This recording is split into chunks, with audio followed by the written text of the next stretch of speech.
Hello, my dear friends. How are you? I hope you are fine. Welcome to my channel, Law Scholars and Legal Issues. I am Advocate Vinita. I am presenting here again with another important topic that is related to Limitation Act. In the last previous class of Limitation Act, we have already discussed up to Article 71 that's relating to suit relating to movable और immovable property के regarding हमने mortgage के regarding समझा था. हमने section 545 जो 56 जो SRA है उसके संदर्भ में समझा था. आज हम डिस्कस कर रहे हैं सूट्स रिलेटिंग टू टोर्ट्स. टोर्ट्स के मैटर में नॉर्मली जो है 1 ईयर का टाइम पीरियड होता है, लेकिन उसके साथ साथ 2 ईयर और 3 ईयर के भी प्रोविजंस हैं. वो देख लेते हैं कि किन प्रोविजंस में है. ज्यादा हमें डिटेल में जाने की जरूरत नहीं है, बस हमें एग्जाम के पॉइंट ऑफ व्यू से थोड़ा सा समझना है कि क्या कुछ है और कैसे उसको हम लेके चलेंगे. Suits relating to tort. Tort क्या होता है? एक तरीके से सिविल रॉन्ग होता है. जब कोई सिविल रॉन्ग आप करते हो उसके रिगार्डिंग आपको कोर्ट में कंपनसेशन मिलता है, तो उसके रिगार्डिंग क्या टाइम पीरियड है, कितना कंसेप्ट दिया होगा वो हम समझ लेते हैं. सबसे पहला है 72 कहता है फॉर कंपनसेशन फॉर, ये सारे के सारे जो है 78, 9, 80 तक जो है कंपनसेशन से रिलेटेड है. फॉर कंपनसेशन फॉर डूइंग और फॉर ओमिट टू एक्ट और नॉट, एक्ट और ओमिशन के रिगार्डिंग अगर मान लो कोई भी किसी भी एनेक्टमेंट में कुछ किसी की ड्यूटी दे रखी थी और उस ड्यूटी के तहत उन्होंने एक्ट नहीं किया, और या उन्हें एक्ट करना था और करा नहीं, और दोनों ही चीजें एक्ट करना या नहीं करना दोनों के सेंस में अगर कोई भी कंपनसेशन की आप डिमांड करोगे that is time period is 1 year. Compensation of false imprisonment के लिए कंपनसेशन का टाइम पीरियड 1 ईयर. आपको झूठी सजा मिल गई है कोर्ट से, उसके बाद आप जो है कंपनसेशन क्लेम करते हो कि मुझे झूठी सजा मिली. कब क्लेम करोगे? जब आपकी इम्प्रिजनमेंट क्या हो जाएगी? एंड हो जाएगी. नेक्स्ट है कंपनसेशन फॉर मैलिशियस प्रोसिक्यूशन. आपका प्रोसिक्यूशन हुआ, गलत तरीके से आपके ऊपर एक्ट किया, आपके ऊपर क्रिमिनल एक्टिविटीज हुई, आपके ऑफेंस में आपको अक्यूज बनाया गया, तो कब ये, इसमें भी 1 साल का टाइम है. When the plaintiff is acquitted, plaintiff उसमें बरी हो जाता है या वो प्रोसीडिंग ही टर्मिनेट हो जाती है. लाइबल और स्लेंडर के लिए, लाइबल लाइबल का मतलब लिखित रूप में कोई आपका डेफेमेशन हुआ है तो जब वो लाइबल पब्लिश होगा 1 साल का टाइम पीरियड. स्लेंडर का मतलब जो स्पोकन बोल के किसी ने किसी की डेफेमेशन की है उसके रिलेटेड 1 ईयर का टाइम पीरियड है. When the words are spoken, जब वो शब्द बोले गए थे और उससे related. Compensation for loss of service occasion by seduction of the plaintiff servant और डॉटर. प्लेंटिव या सर्वेंट या डॉटर है, उसको कोई भी सर्विस मिलनी थी लेकिन वो नहीं मिल पाई है, तो उसके लॉस ऑफ सर्विस क्या आएगा? The loss occurs.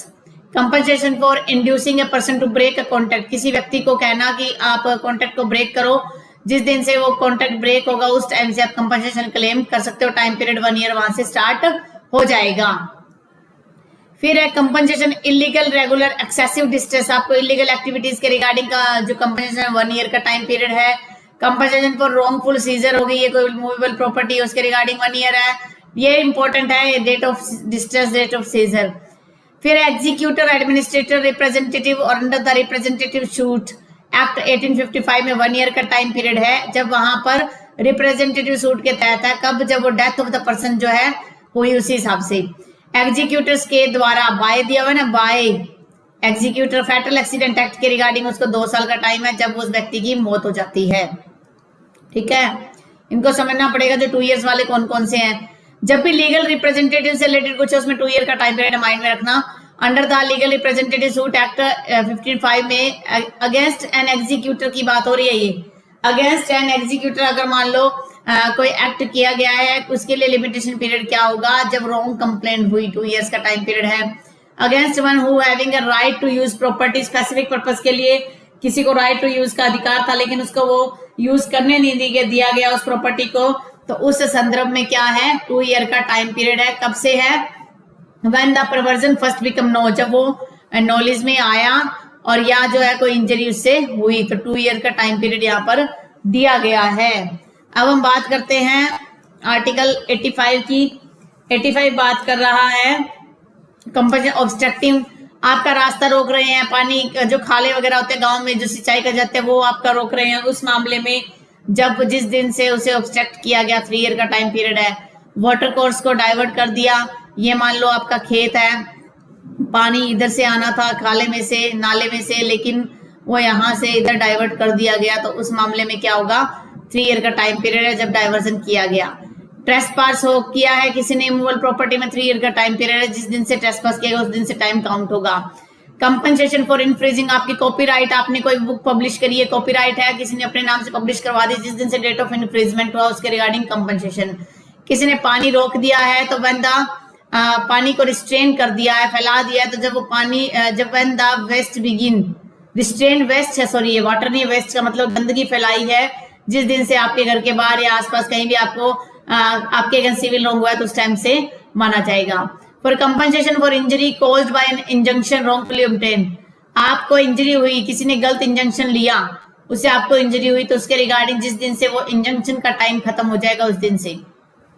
91 बात करता है for compensation for wrongfully taking और detaining any specific movable property है, उसको कोई गलत तरीके से डिटेन कर लेता है, लॉस्ट कर देता है उस प्रॉपर्टी को, थेफ्ट के द्वारा, डिसऑनेस्ट मिसअप्रोप्रिएशन के द्वारा। 3 ईयर का टाइम पीरियड है when the person having the right to possession, जब उस व्यक्ति का राइट था और पहले उसको पता चला। फॉर रॉन्गफुली टेकिंग और इंजरिंग और wrongfully detaining any other specific movable property को डिटेन कर रहा है, 3 ईयर का टाइम पीरियड है जब उसे रॉन्गफुली टेकन किया गया, इंजर किया गया। तो ये तो था हमारा एक छोटा सा आज का lecture, that is relating to the limitation period with respect to tort. तो ये इंपॉर्टेंट पॉइंट है, टॉर्ट के रिगार्डिंग भी एग्जाम में पूछ लिया जाता है, कई बार एग्जाम में आया भी है। तो आपको कोई भी आर्टिकल जो है लिमिटेशन एक्ट के नहीं छोड़ने हैं, हमें सभी के सभी अच्छे से कवर अप करने हैं।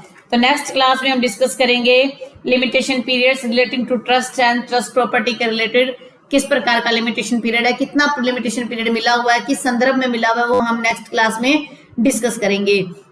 आई होप आपको ये जो टॉर्ट के रिलेटेड जो आज का जो अपना कंसेप्ट है वो अच्छे से क्लियर हो गया होगा। अगर फिर भी आपको किसी प्रकार का डाउट रह जाता है तो आप मुझे कमेंट कीजिए, और अगर आपको आज का वीडियो अच्छा लगा तो मेरे वीडियो को लाइक कीजिए, मेरे चैनल को सब्सक्राइब कीजिए। अगर आप फर्स्ट टाइम इस वीडियो को देख रहे हैं और आपको लगता है ये वीडियो आपके लिए हेल्पफुल हो सकता है, और अपने दोस्तों में भी शेयर करें ताकि वो भी इससे कुछ बेनिफिट गेन कर सके। कोरोना के इस टाइम पीरियड में हमें घर में रहने की जरूरत है। Stay home, stay safe, stay healthy.